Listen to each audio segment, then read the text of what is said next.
E aí, galera, vamos para mais uma aula do nosso curso de Solidity. Aqui é o Ian, sem barba, mas ainda sou eu. E só para lembrar vocês que todo o conteúdo dessa aula e das aulas passadas está na nossa apostila e você encontra ela aqui no link da descrição. Ela está dentro do nosso grupo do Telegram, nosso canal do Telegram. E bora para a aula. Então, hoje a gente vai falar de arrays, de listas, né? Que são Os arrays são listas de um único tipo de dado. Então você pode, em outras linguagens, você pode ter listas de vários tipos de dados que contêm número, texto, um monte de coisa. E em Solidity você consegue ter somente arrays de um tipo único de dado. Então você consegue ter somente uma lista de números, ou uma lista de endereços, ou uma lista de booleanos, uma lista do único tipo de dado. A gente vai criar um CRUD, né? Quem já é programador conhece muito bem um CRUD, que é Create, Read, Update, Delete. São as operações mais básicas que a gente deve conseguir fazer, tanto no banco de dados quanto numa lista, né? Como a gente está dentro de Solidity, a gente vai falar de uma lista hoje. Então, como criar uma lista e inserir dados, como ler os dados dessa lista, como atualizar e deletar.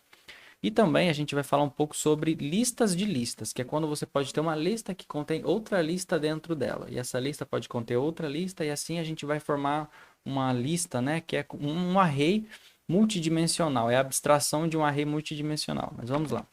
Digamos que a gente tem uma lista de textos aqui, né? São nomes. Então a gente vai primeiro precisar iniciar. É assim que define, né? É assim que a gente define uma lista, é usando esse colchetes. Então, parecido com outras linguagens, mas com Solidity a gente precisa primeiro definir o tipo dessa lista, colchetes para definir que é uma lista e o nome dela. Então a gente tem uma lista de nomes aqui e a gente vai criar uma função que salva nomes aqui. Então ela vai receber um dado de fora, né, um string, e vai salvar esse dado dentro dessa lista de nomes, né? Que ele já nos incomodou aqui? String memory, ok.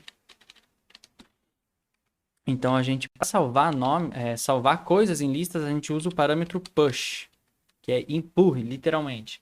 Então ele vai sempre salvar no último endereço dessa lista. Se ela tem 11, vai ser o 12, assim sucessivamente, vai ser o 13, o 14, né? Porém, se a gente estiver usando uma lista de tamanho limitado, que é, por exemplo, se a gente colocar aqui, ó, string, e dentro de colchetes a gente coloca um número, a gente define que essa lista vai ter somente 10 elementos. Como na programação, na computação em geral, tudo começa do zero, isso quer dizer que a gente tem 11 elementos, né? Porque o zero conta. Então é 0, 1, 2, 3. Aí a gente não usa o parâmetro push, a gente usaria somente a posição da lista, né? Então quando a lista é definida, eu tenho que passar na primeira posição, na segunda posição, enfim, o X posição e o dado que ele recebe aqui, né? Porém, a gente está com uma lista de tamanho indefinido aqui, então vamos seguir o flow. Então a gente tem uma função para salvar o nome. Agora a gente vai criar uma função para ler este nome, não atualizar. Então vamos ler nome. Para ler um dado de uma lista, a gente precisa passar a posição que a gente quer acessar, né?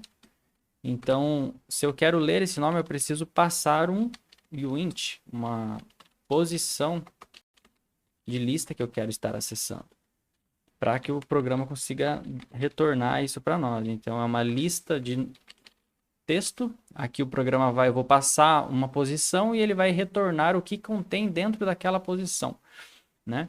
Então, aqui vai ser return nomes nessa posição. Que ele string memory aqui. Para trabalhar com strings, a gente tem que estar sempre definindo o memory. Então a gente tem uma salvando dados, lendo dados, agora atualizando dados. Digamos que eu queira atualizar o nome. Atualiza nome. Então, para atualizar o nome, eu vou ter que passar a posição. Então, eu quero atualizar o nome que está na posição 4. Então, eu passo a posição e o new name.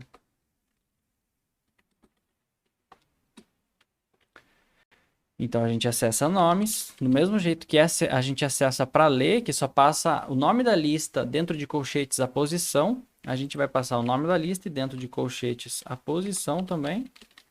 Só que em vez de ser um return, é um igual que ele vai substituir o valor que está salvo ali. Ops. New name.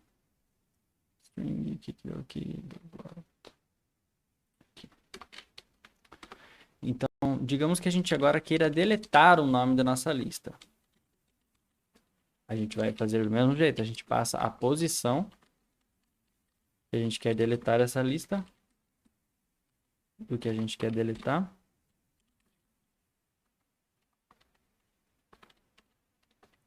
E igualzinho às outras linguagens, a gente coloca um delete na frente. Então, o delete e o nomes nessa posição.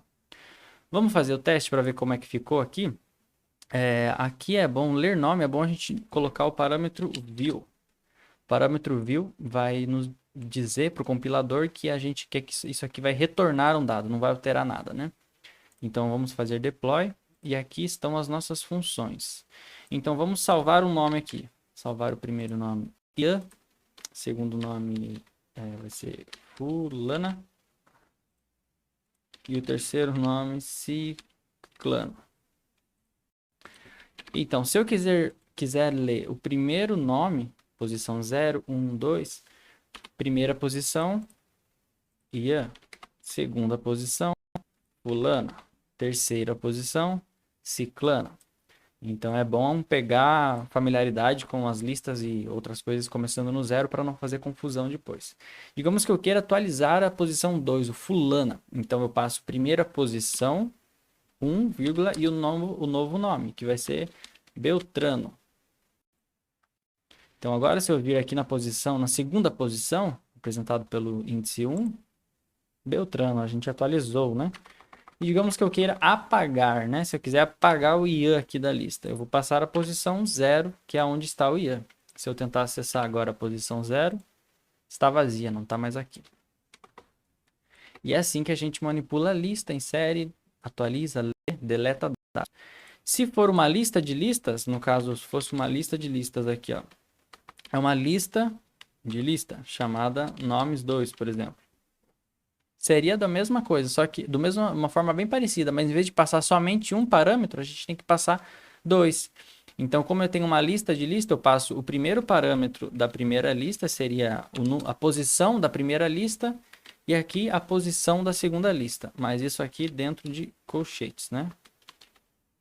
Então, é assim que a gente estaria inserindo dados. Mesma coisa para ler dados. Primeiro parâmetro, segundo parâmetro. Não vou entrar muito a fundo aqui em como funcionam as listas de listas, porque a gente vai ter casos de usos melhores para lidar com esses exemplos depois. É isso, gente. Eu espero que você tenha conseguido entender como manipular a lista, como inserir, ler, atualizar e deletar dados.